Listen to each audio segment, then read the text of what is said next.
मोदी जी से अच्छा कलाकार और झूठ बोलने वाला व्यक्ति इस देश में पैदा नहीं हुआ। अब नीतीश जी जहाँ भी रहेंगे, माफ़ कीजिएगा, वो हिल बी एन एक्स्ट्रा बैगेज। अगर इच्छा है चिराग पासवान जी या किसी की, तो खुल के बोले ना कि भाई हम मुख्यमंत्री बनना चाहते हैं। ड्रामा करने की क्या ज़रूरत है कि अब बिहार हमको बुला रहा है? तो भगा दिया था क्या इतना साल से बिहार? महागठबंधन के लिए मुख्यमंत्री का चेहरा कौन है? आप हैं? देखिए ये आपने बहुत टाइम ले लिया। अगर आप कह रहे हैं कि मोदी जी झूठे हैं, तो फिर 3 बारी क्यों वो इलेक्शन जीते हैं? Propaganda, all the constitutional institutions are being hijacked. Media is being hijacked. क्या कहना है कि नीतीश कुमार टोटली फिट हैं? रेप पीड़िता के घर क्यों नहीं जाते मुख्यमंत्री? कहीं घटना होती है वहां क्यों नहीं जाते हैं मुख्यमंत्री? प्रेस कॉन्फ्रेंस क्यों नहीं करते हैं मुख्यमंत्री? He is tired. फिर सरकार कौन चला रहा है? Retired corrupt officers. उत्तराधिकारी कौन होगा फिर जेडीयू में? पहले पार्टी रहेगी तब तो। प्राइवेट सेक्टर में आरक्षण होना चाहिए जाति के आधार पर? एकदम होना चाहिए। आपने जो अपने बच्चों का नाम रखा, क्या मैसेज क्या देना चाह रहे हैं? इराज क्यों नाम रख रहे हो? इजाज खान नाम रख लेते हैं। उन भक्तों को ये नहीं पता है कि इराज जो है संस्कृत शब्द है। उन लोगों को कोई ज्ञान नहीं है सनातन का। आपके भाई को लेकर बहुत कुछ सोशल मीडिया में आया है, इसका राजनीतिक खामियाजा आपकी पार्टी को भुगतना पड़ेगा? नहीं, देखिए, एक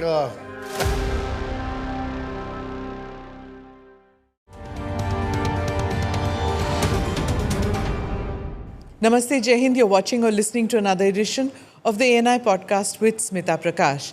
This episode is being filmed in Patna, Bihar. My guest today is Tejasvi Yadav, a former Deputy Chief Minister of Bihar and the de facto chief of the Rashtriya Janata Dal. He is currently serving as the leader of the opposition in the state.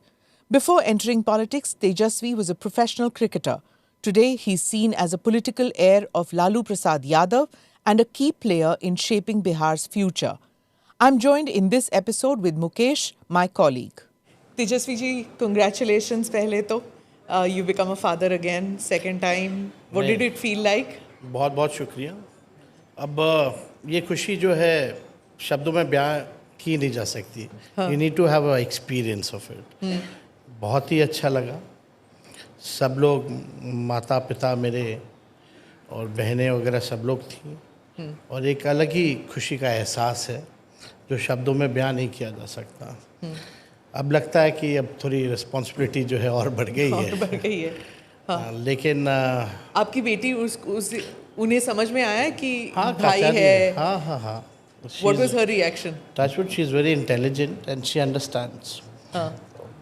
और अभी तो I'll show you, अलग से picture भी दिखा देंगे। हाँ। अब तो गोद में लेती भी है उसको। हाँ, not yet jealous? No, not yet. Not yet. She understands that it's pro. Okay. हाँ, ममता बनर्जी आई थी कंग्रेचुलेट करने के लिए। उन्होंने क्या कहा आपसे? हाँ, नहीं, असल में 9 महीने से मेरी वाइफ जो थी वो वहीं थी, और हर महीने 1-2 दिन के लिए मैं जाता था। तो ममता जी ने पूछा, तुम हर महीने तुम कलकत्ता आते हो, हमको बताते नहीं हो। तो obviously it was a private thing. तो मैंने उनको बताया कि ऐसी ऐसी बात है। तो उन्होंने कहा था कि जब डिलीवरी होगी तो हमको ज़रूर इन्फॉर्म करना, मैं ज़रूर आऊँगी। तो I informed her and she came and she blessed my baby. Okay, that's nice. पर यहाँ पर it's become a political issue also. सब कह रहे हैं कि यहाँ पर भी तो अस्पताल है, why did you have to have the baby outside Bihar? नहीं, ऐसा कोई अस्पताल को लेकर के नहीं, मतलब इसमें तो घर पे ही रहना पड़ता है। आप जानते हैं मैं भी बिज़ी रहता हूँ, मम्मी पापा भी बिज़ी रहते हैं, और इस मोमेंट पे प्रेगनेंसी के टाइम में आपको 24 घंटे कोई एक देखने वाला जो है परिवार का वो चाहिए। तो my brother in law stage in Kolkata. I thought it will be for a change, she will be also that. और यहाँ ज़्यादा, क्योंकि सब लोग जानते हैं उनको, बाहर निकलना, टहलना, घूमना, क्योंकि वो हो नहीं पाता है। तो वहाँ कम से कम freely, calmly she can stay with family. तो थोड़ा बेटर होगा इस Okay. थॉट के साथ, because I am also travelling every day, 14-15 घंटे सड़क पे रहता हूँ। तो फिर मम्मी पिताजी की कभी कभी तबीयत ठीक नहीं रहती है, तो उस हालात में मेरे को लगा कि बेटर होगा कि उनको, हाँ, सब but लोगों की it's- राय थी। It's nice कि आप you found the time to come, and I'm told it's your first podcast. So I'm really looking forward to asking you some political questions क्योंकि चुनाव होने वाले हैं. तो can you tell me a little bit whether your party is prepared to take on this big election machinery of BJP and JDU, और BJP जो है वो I think लगभग तय हो चुका है ओनली कि आवर पार्टी या Congress party never compromise with BJP. हम लोगों ने अपने विचारधारा से कभी भी कॉम्प्रोमाइज़ नहीं किया। बीजेपी और उनकी विचारधारा से हम लोगों ने हमेशा लड़ाई लड़ी है, कभी पीछे नहीं हटे। और ये चुनाव क्या, पिछला चुनाव में भी वी वर फुली रेडी। और आप कह सकती हैं कि 2020 का जो चुनाव था केवल 12,000 वोटों का अंतर था, और वो 12,000 वोटे का अंतर भी कैसे हुआ रात के अंधेरे में, वो बिहार की जनता सब लोग जानते हैं। अभी भी चाहे कोई आए, ये चुनाव जो है एक परिवर्तन का चुनाव होने जा रहा है, बदलाव का चुनाव होने जा रहा है। जो व्यक्ति 2005 में पैदा हुआ आज वो 20 साल का हो गया है, और इस 20 साल के राज में नीतीश कुमार जी मुख्यमंत्री रहे, 11 साल से नरेंद्र मोदी जी प्रधानमंत्री रहे। फिर भी नीति आयोग की रिपोर्ट में गरीबी में बिहार नंबर 1, बेरोजगारी में नंबर 1 है, पलायन सबसे अधिक बिहार में होता है, प्रति व्यक्ति आय सबसे कम बिहार में है, प्रति व्यक्ति निवेश सबसे कम बिहार में है, शिक्षा चिकित्सा में हम फिसड्डी हैं, लॉ एंड ऑर्डर अगर एनसीआरबी के आंकड़े देखें तो लगातार 2005 के बाद से अपराध बढ़े हैं। जब 20 साल नीतीश जी को मौका मिल गया और प्रधानमंत्री जी को जब मौका मिला 11 साल, तो उन्होंने बिहार के लिए कुछ नहीं किया। और प्रधानमंत्री जी whenever he comes to Bihar, या प्रधानमंत्री जी तो किसी भी राज्य में चुनाव होता है उसी राज्य को बोलते हैं कि हम नंबर 1 राज्य बनाएंगे। अब पता नहीं दूसरा नंबर पे कौन रहेगा, तीसरे नंबर पे कौन रहेगा। प्रधानमंत्री जी आते हैं, कहते हैं हम चीनी मिल को शुरू करके इसी चीनी मिल का हम चाय पियेंगे। 11 साल हो गए, वी हैव बीन वेटिंग कि वो चीनी मिल कब चालू होगी और उस चीनी का चाय प्रधानमंत्री जी कब पियेंगे। प्रधानमंत्री जी कहते थे स्पेशल पैकेज देंगे, स्पेशल स्टेटस देंगे, कहाँ है? बिहार की जनता जानना चाहती है कि कहाँ है वो। जो बजट अभी निकला था वो तो कंप्लीट बिहार पैकेज था, बिना कहे कि ऑलरेडी स्पेशल कई स्टेटस है। चीज़ें जो पहले से चल रही हैं उन्हीं चीज़ों को, पुराना चीज़ों को ही अनाउंस किया गया। वो स्पेशल पैकेज में आप काउंट नहीं करेंगी। आप बताओ ना, बिहार के ही मंत्री हैं गिरिराज सिंह जी, कैबिनेट मिनिस्टर हैं, कपड़ा मंत्री हैं, टेक्सटाइल की जिम्मेवारी है। 9 टेक्सटाइल पार्क में से एक भी बिहार को क्यों नहीं मिला? या कितने केंद्र में मंत्री हैं बिहार के लिए, केंद्र से बिहार में क्या लेके आए? बल्कि यहाँ तो बरौनी वाला जो था उसको भी जो है कहाँ कर्नाटका भेजने की तैयारी कर दिए थे वो कृषि मंत्री जो हैं शिवराज चौहान जी, जब हम लोग ने ट्वीट एथेनॉल किया वाला। था। वो कौन सा था वो? रिसर्च सेंटर था मक्के का। हाँ, मक्के का रिसर्च सेंटर जो था, अनुसंधान केंद्र, उसको भी शिफ्ट करा दिया था। तो बाद में हल्ला हुआ, तब रोकने की बारी आई। लेकिन सवाल ये है कि 20 साल में बिहार में क्या बदलाव आया? अभी भी भूखमरी है, गरीबी है, लाचारी है, बेबसी है।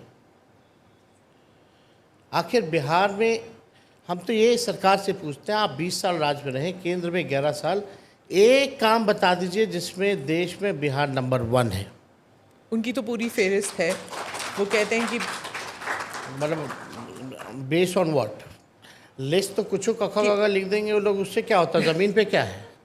वो कह रहे हैं कि जैसे जितनी पलायन पहले होती थी उतनी नहीं है, जितने स्कूल पहले थे उससे ज़्यादा हैं, जितने जो टीचर्स थे जो पहले थे वो पेपर लीक इतना नहीं होता जितना पहले होता है, जो क्राइम पहले होता बेस्ड ऑन था, व्हाट? जो जंगल आप राज बिहार पहले के था। लोग हैं यहाँ, किसी से भी पूछ लीजिए 2005 से पहले या 2005 के बाद पेपर लीक सबसे ज़्यादा कब होता है? पहले कहाँ इतना खबर आता था पेपर लीक का? किस बेस पे बोल रहे हैं? There has to be some data ना, और एविडेंस। बिहार में कोई भी परीक्षा ऐसी हो जिसमें पेपर लीक ना हुआ हो, ये हमको बता दीजिए। वो केवल 17 महीने जब हमारी सरकार थी, और 5 लाख लोगों को नौकरी हम लोगों ने दिया।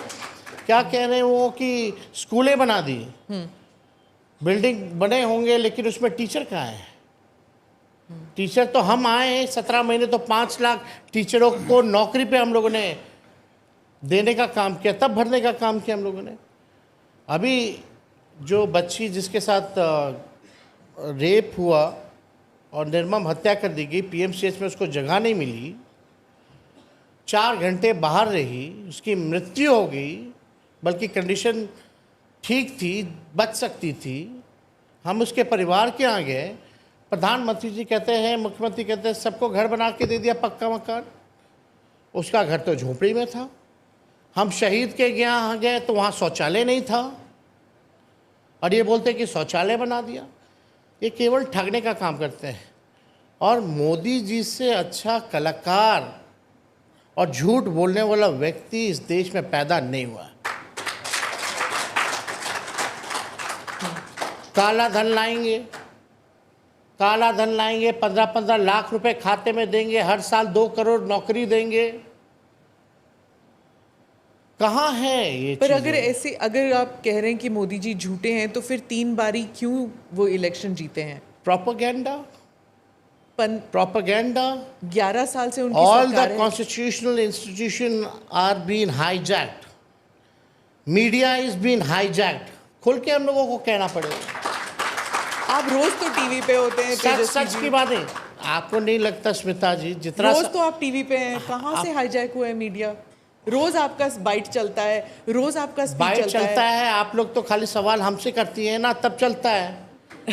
सवाल भी नहीं करेंगे, अगर सवाल नहीं करेंगे। हम कहाँ मना कर रहे हैं, लेकिन यही सवाल, यही तो बात आप जो हमको कहने जा रही है, प्रधानमंत्री जी को जरा कहिए कि एक बात तो प्रेस कॉन्फ्रेंस कर दो यार। जब अगर हम सवाल नहीं करेंगे तो फिर बोला जाएगा कि हमारे मुंह पर ताला लगाए। जब हम सवाल पहले करते की हैं तो फिर मीडिया, हमारी गलती स्मिता है। जी, पहले की मीडिया सवाल सबसे ज़्यादा सत्ता पक्ष के लोगों से किया करती थी। आज क्या हो गया, सत्ता पक्ष के लोगों से सवाल नहीं, सत्ता पक्ष वालों का जो प्रोपेगेंडा होता है वो चलाया जाता है, और सबसे ज़्यादा सवाल कटघरे में ऑपोजिशन के लोगों को लाया जाता है। That's the difference before 2014 and after 2014। आपके साथ क्या इल ट्रीटमेंट किया है मीडिया ने? आप अपना बताइए, बाकियों का छोड़िए, आप अपना बताइए कि कहाँ से मीडिया, चाहे बिहार की मीडिया हो या नेशनल मीडिया, आपके साथ कहाँ अनफेयर ट्रीटमेंट किया है? हमारी जब सरकार आती है, जब भी 17 महीने 18 महीने कॉकरोच भी मर जाता है तो इतना बड़ा करके दिखाया जाता है। यहाँ बच्चियों के साथ गैंगरेप हो रहा है सीतामढ़ी में, हम गिना सकते हैं। बिहार में जंगल राज की बात क्यों नहीं आती? अस्पताल में इलाज नहीं हुआ, उस कारण मौत हो गई, वो तो नहीं आती। 5 लाख लोगों को सरकारी नौकरी एक साथ हम लोगों ने दिया। बताओ, देश की किसी राज्य सरकार ने दिया? उस हिसाब से देश भर में मीडिया ने दिखाया। जो हम लोगों ने काम किए, 700 ऐसे डॉक्टर थे जिनको हम लोगों ने एक साथ कैबिनेट में बर्खास्त किया, जो 10 साल से 5 साल पे ड्यूटी पे नहीं आते थे। कभी इसकी मीडिया ने सराहना की या इस बात को दिखाया? लेकिन हमारे जो चीज़ें हैं, भले ही ठीक है, उत्पादी लोग हर जगह होता है, हर जात में होता है, हर धर्म में होता है, हर पार्टी में होता है। कहीं कौन है, क्या है, जिसको हम लोग भी नहीं जानते, उसको भी आप लोग दिखाओगे कि लालू जी का करीबी, तेजस्वी यादव का करीबी। तो आपके परिवार वाले थे ना, आपके चाचा मामा सब थे ना? अरे पॉलिटिक्स में, और उन्होंने किया नहीं ना नहीं थोड़ा देखिए, बहुत। हम आप नहीं समझे माफिया बात को, आप मेरी बात को नहीं समझे।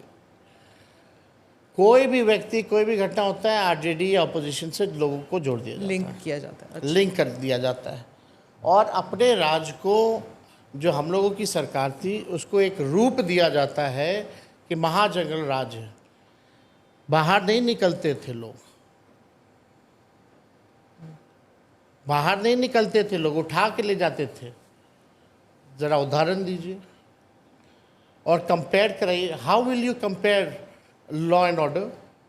इस गवर्नमेंट का अच्छा था या उस गवर्नमेंट का अच्छा था? Based on a data. If you go through the base जो डेटा का है, वहाँ तो ये साफ दिख रहा है कि नीतीश कुमार जी के राज में अपराध की सबसे ज़्यादा बेलगाम है। यहाँ तो पुलिस का एनकाउंटर होने लग गया है। कोई सवाल पूछा? अब हम आपको बताते हैं, और 2-4 और उदाहरण दें। अभी कुछ दिन पहले आप डिप्टी सीएम आए होंगे, उन्होंने बोला तेजस्वी जी ने हमको नहीं बताया, नहीं तो हम शहीद के यहाँ चले गए होते। अगर ये तेजस्वी कह देता तो आज नेशनल मीडिया क्या करती, मेरा खाल नोच लेती। उनसे सवाल तक नहीं किया जा रहा।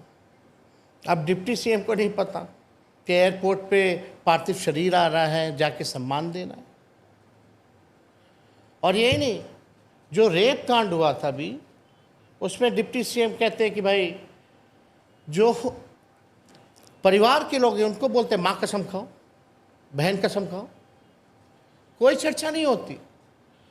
ये पार्शियलिटी क्या किस लिए कसम खानी है? कि पीएमसीएच में इलाज नहीं हुआ।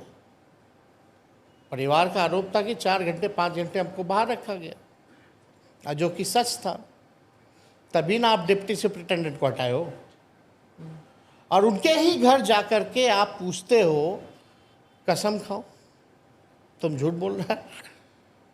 आप उस पीड़ित परिवार से आप संवेदना प्रकट करने गए हैं या माँ की कसम खिलाने गए हो? लेकिन न्यूज़ में चर्चा में कहीं नहीं है, होगा भी नहीं। कहाँ से आता है ये सब? अब खैर ये सब बात करने का, बिहार की जनता बहुत ही होशियार है, समझदार है, और एक एक चीज़ों को वो जानती है। तेजस्वी जी, सुबह से जितने भी आ रहे हैं अपोजिशन के लीडर, बीजेपी हो या जेडीयू के हो, उनका कहना है कि आप उन पे एलिगेशन लगाते हैं नीतीश कुमार पे। नीतीश कुमार टोटली फिट हैं, आप कहते हैं कि मेंटली टायर्ड है, फिजिकली फिट नहीं है। आप कहते हैं कि रिटायर्ड अधिकारी सरकार चला रही है, करप्शन है, बहुत सारे एलिगेशंस लगा। उन लोग का कहना है कि भाई वो तो इतनी गर्मी में भी घूम रहे हैं, आज भी डबल ये उद्घाटन कर रहे हैं, धूप में जा रहे हैं, वो तो घर से निकल नहीं रहे हैं। कड़ाके की सर्दी में भी गए हाँ। थे, वो कह रहे हैं। बहुत अच्छी बात है। मिस इन्फॉर्मेशन है। पार्थिव शरीर पे सम्मान देने क्यों नहीं है? जाना चाहिए। एक बार भी मीडिया से इंटरेक्शन करना क्यों बंद कर दिया?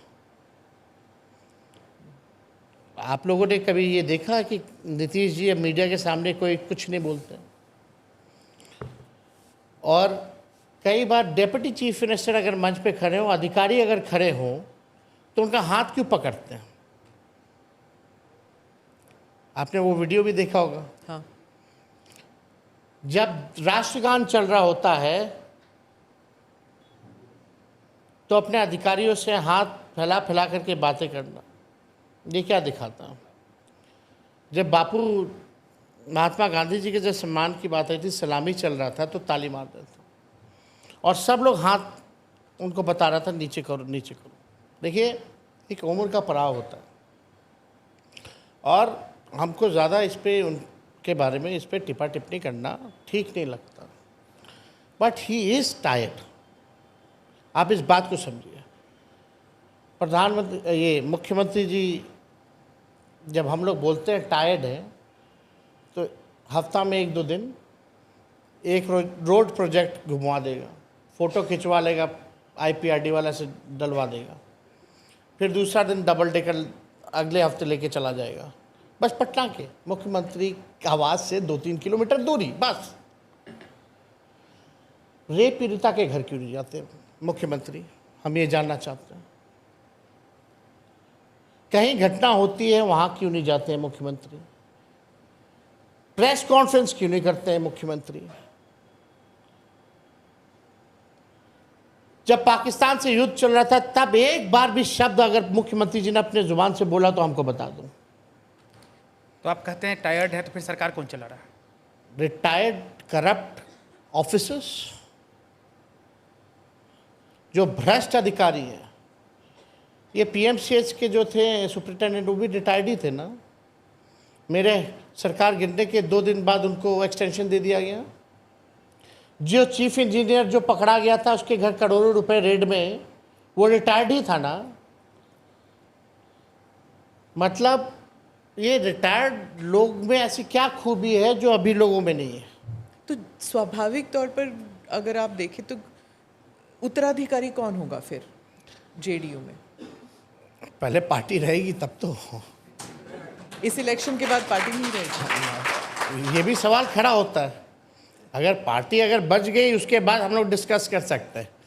पहला काम तो पार्टी पहले बच जाए उनकी, और यही पार्टी बचाने के लिए तो नीतीश जी हमारे साथ गठबंधन किया था, फिर हम लोगों ने इंडिया अलायंस बनाया था। आप वो स्टेटमेंट देखी होंगी जब इस्तीफा देकर के आए थे, तो नीतीश जी ने साफ कहा था कि जैसे शिवसेना को वहाँ तोड़ रहे थे, झारखंड में जेएमएम को तोड़ रहे थे, और यहाँ नीतीश जी की पार्टी को तोड़ रहे थे। उन्होंने खुद बोला कि हमारी पार्टी को तोड़ा जा रहा था, इसलिए हम लोग यहाँ आए। और फिर गए क्यों?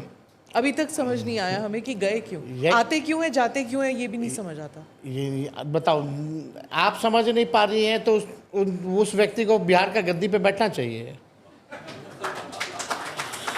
अब क्या बोलते हैं नीतीश जी? इधर जाते हैं तो अरे वो लेके चला गया था, इधर आते तो बोलते वो लेके चला गया था, फिर बोलते आप गलती नहीं करेंगे, अरे फिर वो लेके चला गया था, हम थोड़ी जा रहे थे, फिर बोलेंगे वो लेके चला गया था। जो व्यक्ति अपना निर्णय ना ले पाए वो बिहार का 14 करोड़ लोगों का निर्णय कैसे ले सकता है? पर अगर आज भी अगर वो कहते हैं कि आपके पास आएंगे तो आपके पिताजी उन्हें ज़रूर वापस ले लेंगे, है कि नहीं? नहीं, नहीं, एकदम नहीं।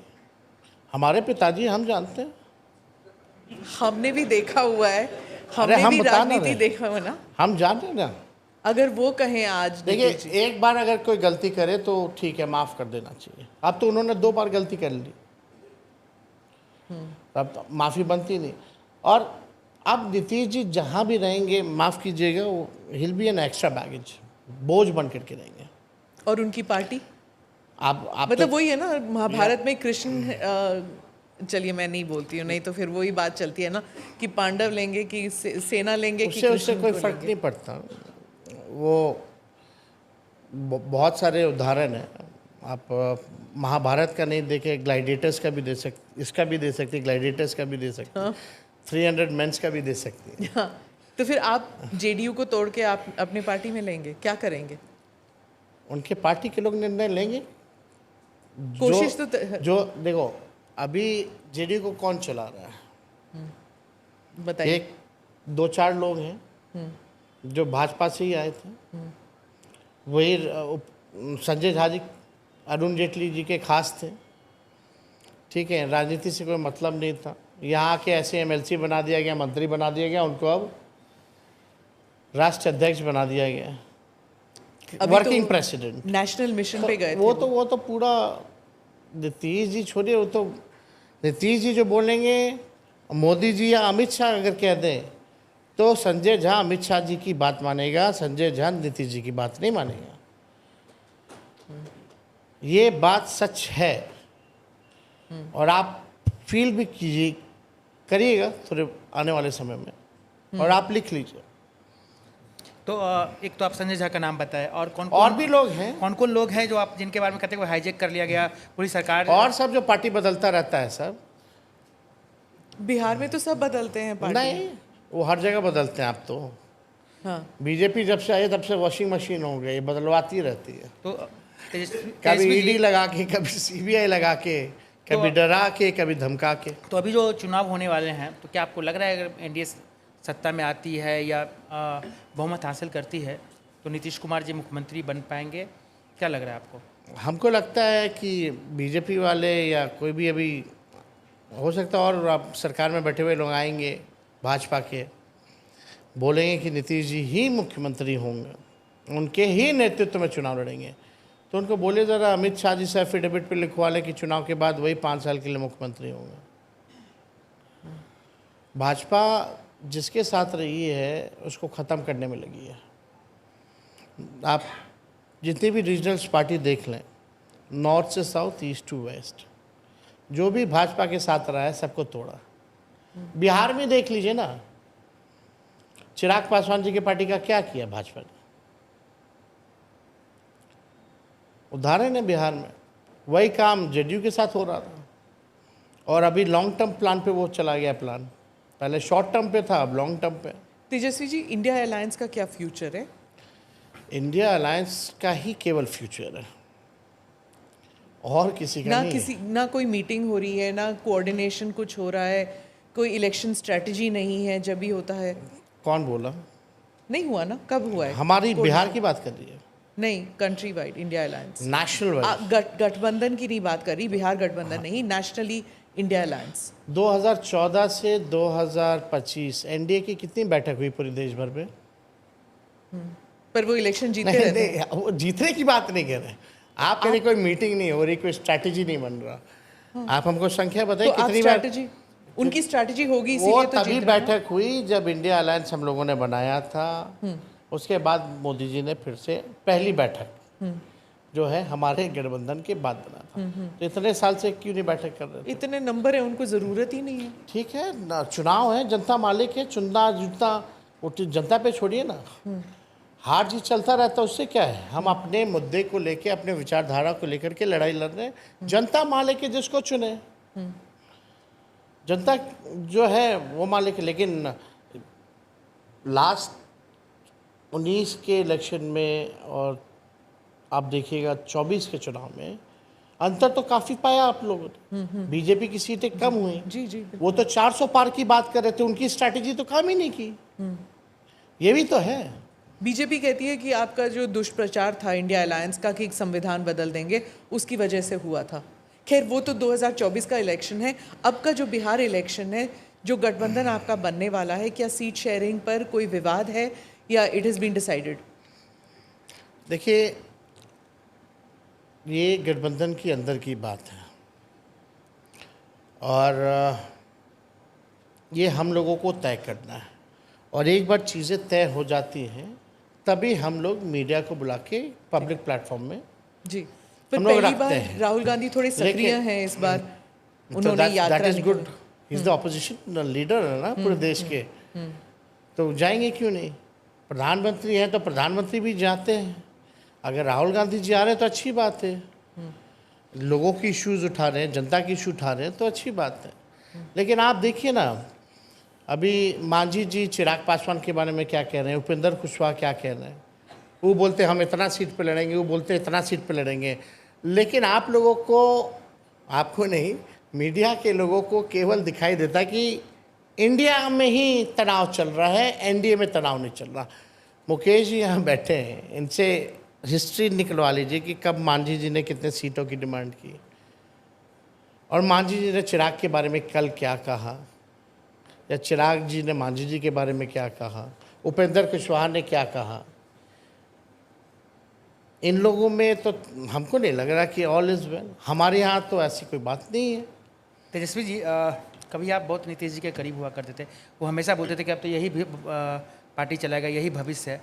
आजकल चिराग जी बहुत जाते हैं, हर महीने में 2-3 बार वो जाते हैं सीएम हाउस। उनको भी वही कहा जा रहा है क्या जो आपको कहा जा रहा था कि अब यही भविष्य है? देखिए, ये जब मेरे को कहा गया और सरकार गिरी पहली बार 2017 में, तो हमने विधानसभा में कहा था कि चिराग जी आप जाइएगा, आपको भी यही कहेंगे, थोड़ा बच के रहिएगा, ये नहीं कि चढ़ जाइएगा। वो चढ़ाते अच्छे से है ना, तो हम लोग तो जानते थे। हम लोगों को तो फिर भी कोई लोभ था नहीं, 2 बार उनको मुख्यमंत्री माना, और हम लोग तो इंडिया अलायंस बनाना था, तो फिर दोबारा हमने मांगा। लेकिन हम लोगों का ये, नीतीश जी से जो भी व्यक्ति मिलता है, नीतीश जी बस यही कहते हैं अब तो तुम ही लोगों को ना देखना है। तो ये इनका मतलब एक होता है ना कि उनका फिक्स हो गया है कि बस जब भी भाषण देंगे तो हर जगह एक ही बात बोलेंगे, वो आपको भी पता है क्या बोलेंगे। तो आप जब पर्सनली मिलने जाइएगा तो बात वो पॉलिटिकल लोगों को यही बताएंगे। उपेंद्र कुशवाहा जी जाए, जीतन राम मांझी जी जाए, संतोष मांझी जी जाए, चिराग पासवान जी जाते होंगे मिलने, सम्राट चौधरी जी जाते होंगे, विजय सिन्हा जाते होंगे, सबको नीतीश जी यही बोलते, अब तो आप ही लोगों को देखना कि तो तुम ही लोग ना हो। तो ये फिक्स है इसमें, मतलब ठीक है। एक जगह 2024 में हमने देखा था कि आपके इर्द गिर्द बहुत ही एक्टिविटी था, आपने बहुत सारी रैलियां की, 200 कुछ रैलियां की। इस बार क्या प्लान है आपका, रैलीज के तौर पर या सोशल मीडिया, कहाँ पर इलेक्शन जीता जाएगा?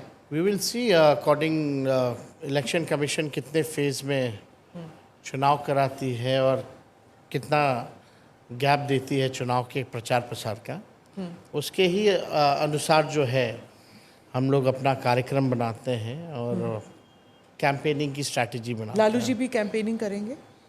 अभी उनकी सेहत उस प्रकार नहीं है। और परिवार के और कौन हैं जो पॉलिटिक्स में उतरेंगे इस बार? अभी तो फिलहाल कोई नहीं। आपकी सिस्टर्स कोई अभी भी तो नहीं? अभी कोई नहीं। ओके। हम लोग बहुत पीछे हैं मांझी जी और चिराग पासवान जी से। संख्या में भारी हैं लेकिन फिर भी पीछे है इस मामले में। तेजस्वी जी, आजकल देखा जाता है कि कभी आप रहते थे साथ में नीतीश जी की, जब भी वो कहीं जाते थे नीतीश जी, सम्राट जी आजकल बिल्कुल पार्टी के लोग और आप लोग भी कहते हैं दत्तक पुत्र के तरह नीतीश जी के आगे पीछे रहते हैं, 1 मिनट भी नहीं छोड़ते हैं, क्या रीज़न है?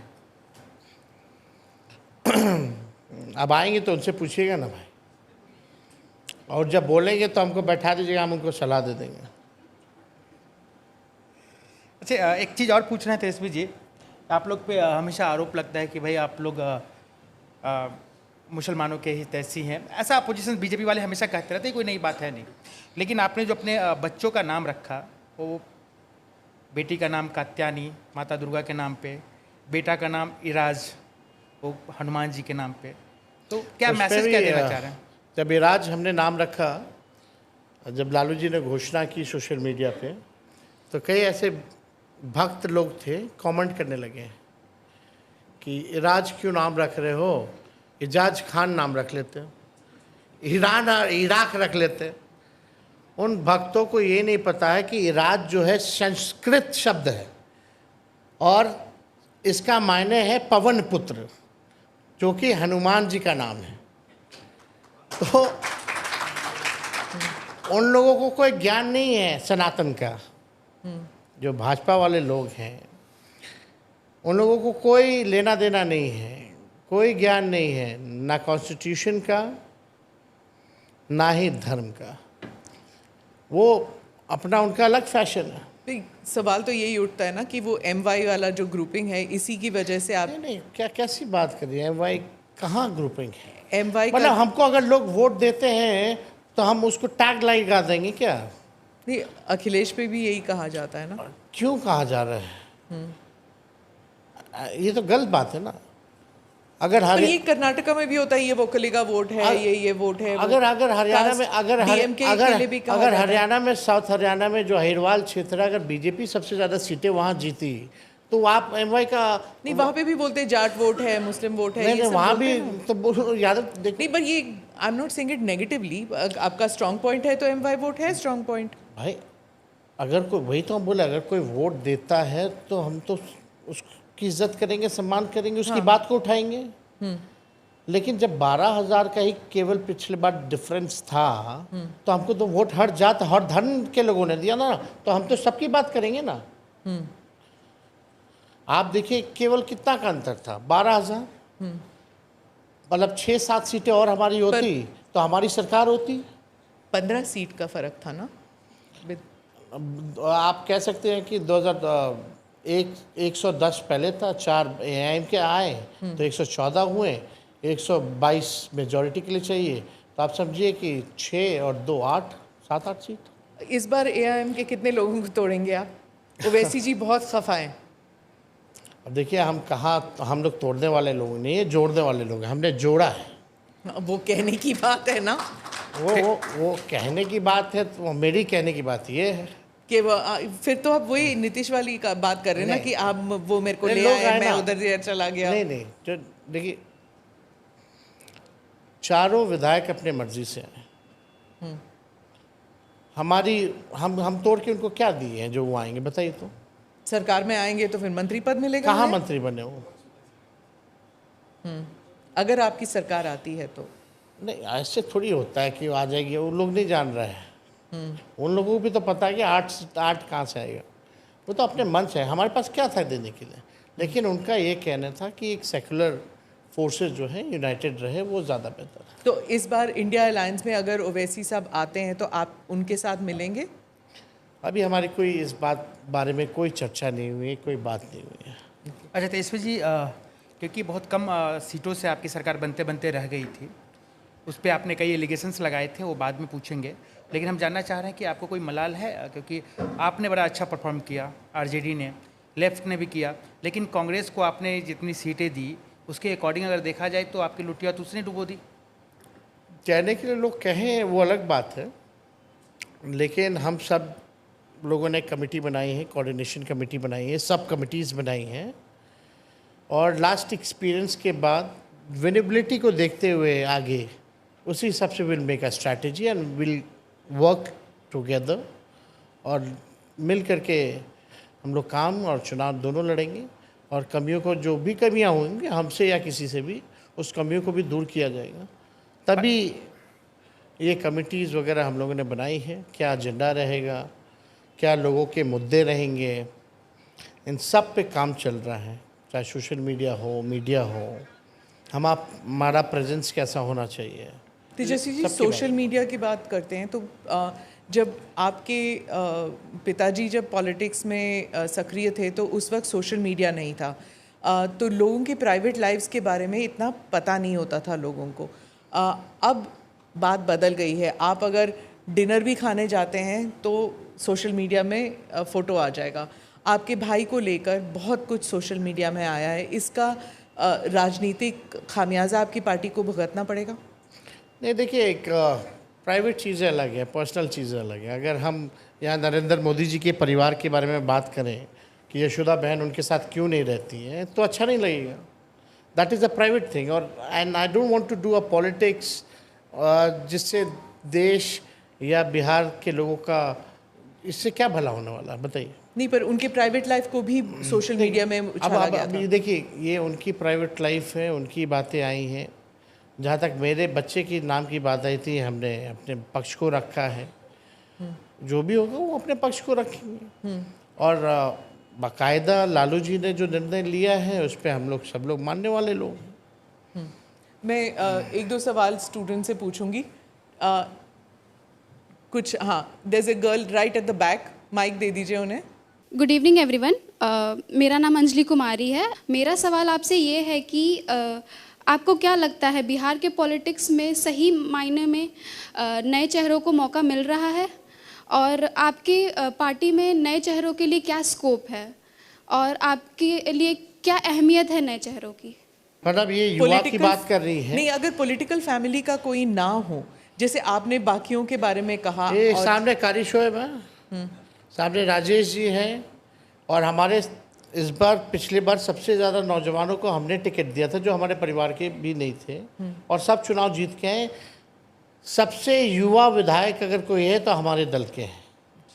और देखिए, बिहार जो है देश का ही नहीं बल्कि दुनिया का सबसे युवा प्रदेश है। हमारा देश दुनिया में सबसे युवा देश है, और इस युवा देश में सबसे युवा अगर कोई प्रदेश है तो वो बिहार है। ऑलमोस्ट नियर अबाउट 60% युवा है, और हम दिल से चाहते हैं कि युवा जो है आगे बढ़े, राजनीति में आए, डिसीजन मेकिंग में आए, पॉलिसी मेकिंग में आए, ये हम दिल से चाहते हैं। और एक गैप भी हो गया ना, जनरेशन गैप भी हो गया। तो अगर नए पीढ़ी के लोग आएंगे और जिनकी सबसे ज़्यादा आबादी 60% है, तो उनकी समस्याओं को और बेहतर ढंग से वो जान पाएंगे और निदान कर पाएंगे। अब आगे का जो ज़माना है वो पूरा टेक्नोलॉजी और एआई का ज़माना आने वाला है, वो आप भी जान रही हैं। अब नीतीश जी को ये बातें नहीं समझ में आती। नीतीश जी को मोबाइल भी समझ में नहीं आता। अगर मोबाइल फ़ोन अगर आप रख लें मीटिंग में, तो उनके दिमाग में केवल एक ही बात आता कि मोबाइल जो है, इसके वजह से दुनिया 10 साल में ख़त्म हो जाएगी। ये उनकी सोच है। वो भले कुछ क्या कह के बोलते हैं, वो अलग कारण है, लेकिन ज़माना जो आने वाला है, that is totally dependent on technology, AI, जो हमारा फ्यूचर होने वाला है। तो उसको समझने वाला जो नई पीढ़ी है, अगर वो लोग अगर पॉलिसी मेकिंग में, डिसीजन मेकिंग में आए, तो हमको लगता है कि इससे बेहतर क्या होगा। पढ़ी लिखी जो पॉपुलेशन है और जो सर्विस क्लास के लोग हैं, वो अपने बच्चों को पॉलिटिक्स में नहीं भेजना चाहते कि ये दलदल है, करप्शन है, पावर प्ले है, आप कहीं नहीं जाएंगे। So you know, people don't want to send their children into politics. No, I don't think so. No? Not in my state it is like that. अच्छा, एक और बात आपसे मैं पूछना चाहूँगी। प्रशांत किशोर ने कुछ पर्सनल अटैक्स आप पर किए थे कि आप you are not passed 10th standard, ऐसे करके जब वो कहते हैं, तो does it hurt you? No, it doesn't hurt me. Degree लेकर के ही आप जो है सब क्वालिटी आ जाए, ऐसा नहीं है। प्रैक्टिकल लाइफ में भी आपने बहुत चीज़ें देखी हैं, उसका भी एक्सपीरियंस, तजुर्बा जो है वो काम आता है। And I was a sports person. हम तो क्रिकेटर थे, तो इसकी बात वो नहीं करेंगे। लेकिन डिग्री की अगर बात आती, तो प्रधानमंत्री 11 साल से प्रधानमंत्री हैं, उनका क्या डिग्री है आज तक देश के लोगों को मालूम ही नहीं है। पर उन्होंने कभी आपके बारे में ऐसे नहीं कहा। लेकिन हमारे ऊपर आ रहा है, तो हम तो उदाहरण देंगे ना, जो सर्वोच्च पद पे बैठा हो। ठीक है। आप मानते हैं तेजस्वी जी की जाति जो है बिहार में एक बड़ा फैक्टर है? अगर एक सवाल तो ये है, दूसरा कि आप जिस जाति ये जाति तो सच्चाई है ही ना, तो फैक्टर तो हो गई। ये तो सत्य है, और ये कोई लालू जी और तेजस्वी यादव तो लेके नहीं आया, ये तो कई सदियों से चला आ रहा है। प्राइवेट सेक्टर में आरक्षण होना चाहिए जाति के आधार पर? एकदम होना चाहिए। Two students I think want to ask a question. अच्छा, आप पूछना चाहते हैं? पत्रकार अमित कुमार है, और मेरा सवाल है कि आपने कहा था कि कास्ट सेंसस की आप लोगों ने डिमांड की थी, और इस वजह से मोदी जी को कास्ट सेंसस के लिए मजबूर होना पड़ा, और फिर कैबिनेट ने डिसीजन लिया। राहुल गांधी का भी यही कहना है।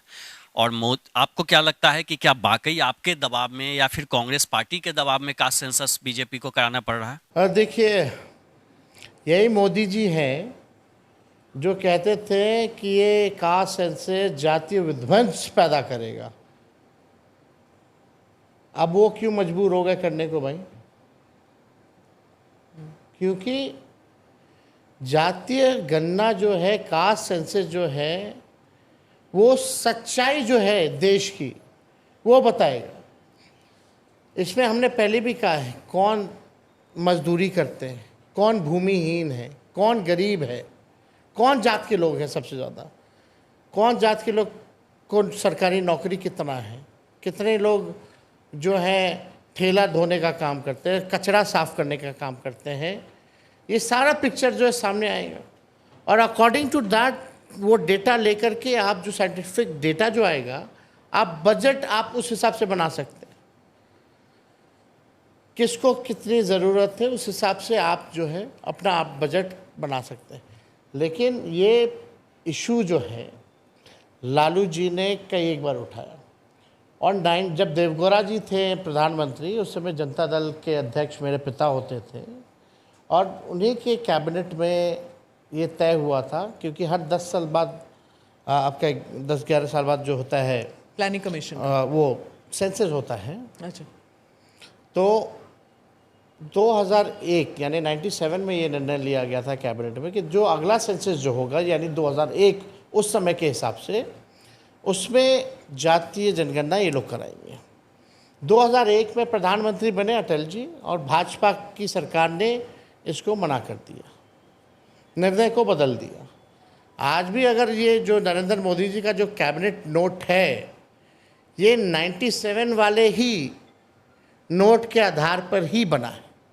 अगर आप देखें तो जो प्रीवियस गवर्नमेंट ने जो लिया था उसके आधार पे बनाया।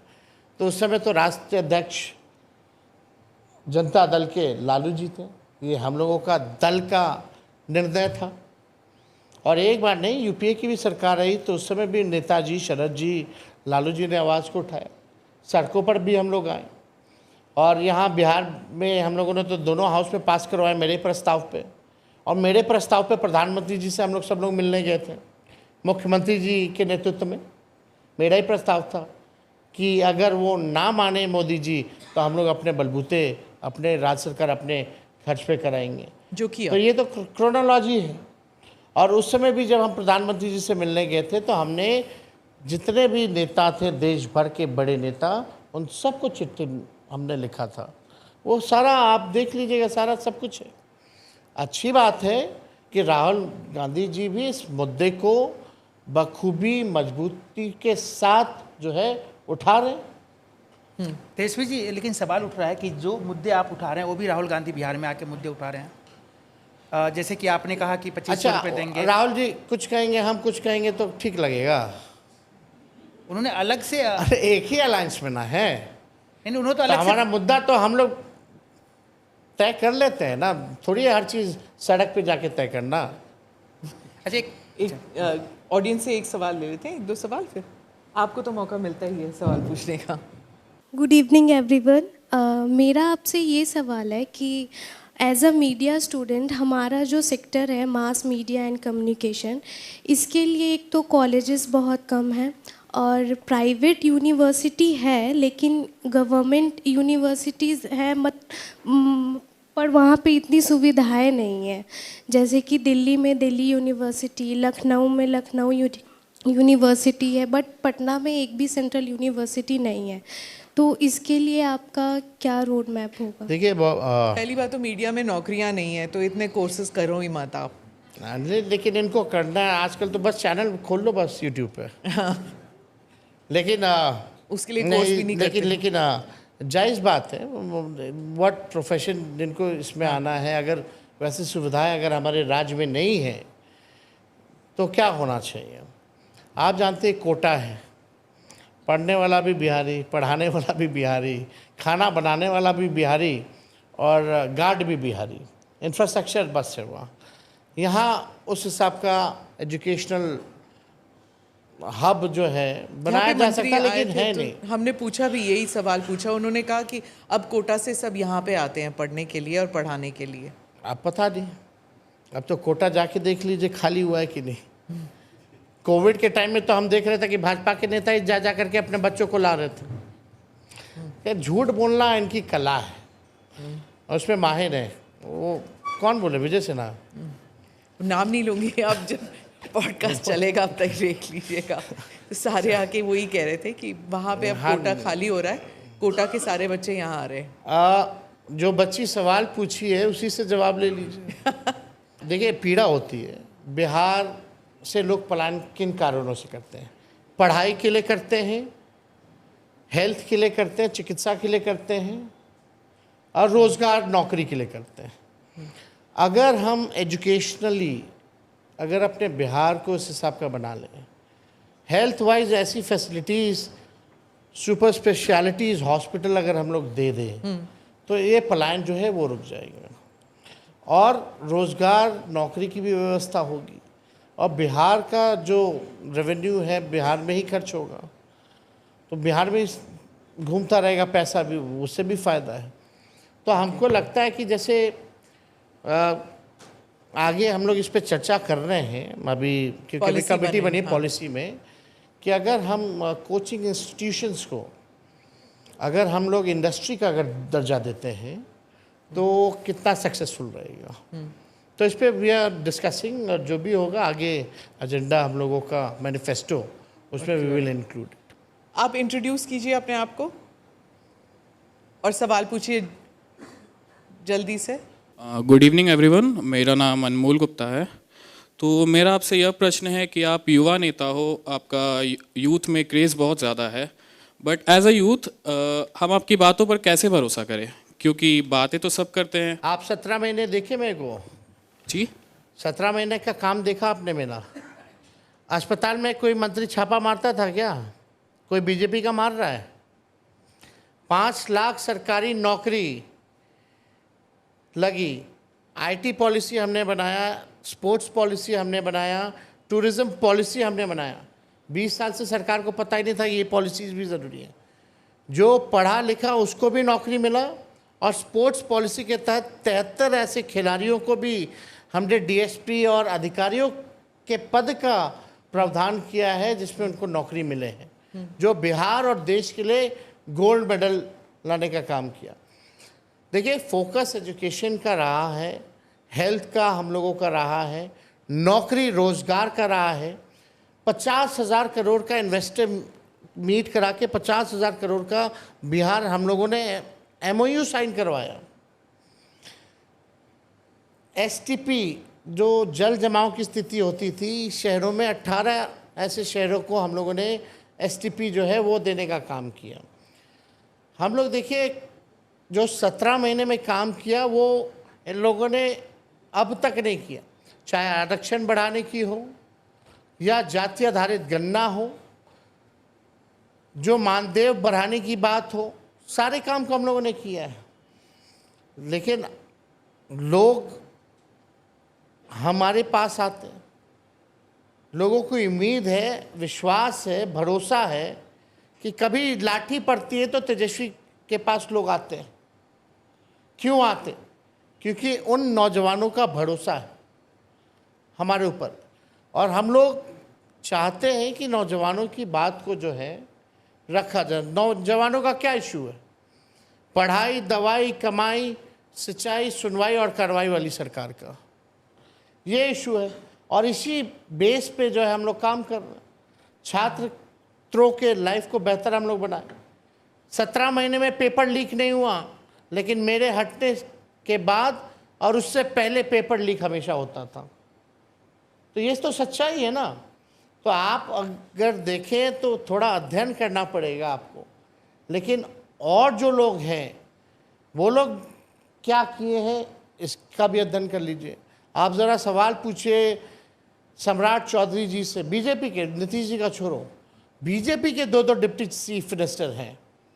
एक काम बता दीजिए सम्राट चौधरी जी ने जो बिहार के लिए किया हो अब तक, जो दिखता हो, और विजय सिन्हा जी ने जो काम किया हो वो बता दो। काम नहीं, इन लोगों ने केवल कारनामे किए। दोनों में कंपटीशन होता है, कौन कितना गाली देगा, लालू जी को और तेजस्वी को। एक कम दिया तो उसके बाद दूसरा जो है और गाली देता है बुला करके। और इनके प्रदेश अध्यक्ष ऐसे हैं जो खुद को ही अभी प्रेस कॉन्फ्रेंस में बोल रहा था कि मैं गाली का डिक्शनरी हूं। अब ये तीसरे आ गए कंपटीशन में। लालू जी और तेजस्वी से इनकी दुश्मनी नहीं है, इनको आपस में अपनी लड़ाई है कि कौन मोदी जी का ज़्यादा टीटीएम करेगा। जो लालू जी तेजस्वी को सबसे ज़्यादा गाली देगा उसको मोदी जी प्रमोशन देंगे। इसी कंपटीशन में लोग लगा रहता है। अब बिहार का एक काम हम तो पूछ रहे, कोई एक काम बता दीजिए जो इन दोनों ने किया हो, दोनों डिप्टी चीफ मिनिस्टर ने। कोई काम नहीं, दिन भर बकैती करना, एक पगड़ी कभी बांध लेंगे, कभी उतार देंगे, कुछ कर लेंगे, कोई मतलब ही नहीं है उसका। इतने साल के बाद भी उनके पास कोई मुख्यमंत्री का चेहरा नहीं है बीजेपी के पास, ऐसे क्यों? आपके हिसाब से ऐसे क्यों हुआ है? कोई लायक ही नहीं ना। लायक होता तो आता ना। देखिए, नहीं देखिए, इसमें देखिए बीजेपी को देखिए सुशील मोदी जी ने बिहार में मजबूत किया है, ये हम मानते हैं। सुशील मोदी एक मान सकते थे, चेहरा है जिस पे लोग जो है भरोसा कर सकते थे। ईमानदारी से हम बोल रहे हैं भाई, ठीक है। लेकिन उसके बाद बता दो कौन है। लोग चेहरा नहीं जानते हैं, नाम तो दूर की बात, कोई कहाँ गांव में इन लोगों को पहचानता है। महागठबंधन के लिए मुख्यमंत्री का चेहरा कौन है? आप हैं? देखिए ये आपने बहुत टाइम ले लिया, हम क्योंकि 4 सेकंड 5 सेकंड 6 सेकंड, तो उसका मतलब ये सब चीज़ तय है। समय कब आएगा ये हम लोग बताएंगे अकॉर्डिंग टू आवर स्ट्रैटेजी। कहते हैं कि एक मीटिंग हुई थी जहां खरगे जी भी थे और राहुल गांधी जी भी थे और 440 वोल्ट का शॉक लगा था तेजस्वी जी को, और परसेप्शन है हम लोगों को। कि उसके बाद आपने कभी नहीं कहा कि मैं हूँ। कभी भी ऐसी बात है ही नहीं। पता नहीं क्या बाहर लोग बात करते हो अपना। लोग बोलते हैं कि इंडिया अलायंस एक जैसा नहीं दिखता है। यहाँ तो एनडीए नहीं दिखता एक जैसा। मांझी जी कुछ बोलते हैं, चिराग कुछ बोलता है, उपेंद्र कुशवाहा जी कुछ बोलते हैं। कांग्रेस और आरजेडी तो सबसे पुराना अलायंस पार्टनर है, अब तक नहीं टूटा है। फिर भी इसको तोड़ने में लोग लगे रहते हैं। लोग बताते हैं कि सब कुछ ठीक नहीं चल रहा। आप भी जानती हैं हमारा रिश्ता, गांधी परिवार का रिश्ता कैसा है। कोई शौक नहीं, हम लोग की अपनी स्ट्रैटेजी है और समय पे जो है सब कुछ तय है कि कौन होगा नहीं वो तय है, बस टाइम का इंतज़ार है। Last question. अचानक से देखा जा रहा है कि चिराग पासवान के पार्टी के लोग उनको अपने आप को कहते हैं कि मुख्यमंत्री उम्मीदवार हैं, इनसे अच्छा कोई नहीं हो सकता है। मतलब ये कैसे, मतलब एनडीए में तो ऑलरेडी लोकतंत्र में अगर वो अपने पार्टी के नेता को अगर देखना चाहते हैं मुख्यमंत्री रूप से तो क्या दिक्कत है। हमें तो कोई दिक्कत नहीं, लेकिन खुल के आना चाहिए। अगर इच्छा है चिराग पासवान जी या किसी की तो खुल के बोले ना कि भाई हम मुख्यमंत्री बनना चाहते हैं। ड्रामा करने की क्या ज़रूरत है कि अब बिहार हमको बुला रहा है। तो भगा दिया था क्या इतना साल से बिहार? नहीं, लॉजिक होना चाहिए ना। बिहार बुला रहा मतलब कि आप बिहार से जीते हो, बिहारी हो, बिहार से केंद्र मंत्री के कोटा में हो, अब बोल रहे बिहार बुला रहा है। अब कहिए आपकी इच्छा है कि हमको मुख्यमंत्री बनना है, बोलना चाहिए, खुल करके बोलना चाहिए। हम तो जहाँ जाते हैं हम बोलते हैं कि भाई हमको सरकार ही नहीं बनाना बल्कि हमको बिहार बनाना है, उसके लिए एक मौका दे दो। On that note, thank you very much. आप पॉडकास्ट में आए, आपको शुभकामनाएं, ढेर सारी शुभकामनाएं and best wishes to the baby too. बहुत बहुत शुक्रिया for your blessings and your best wishes.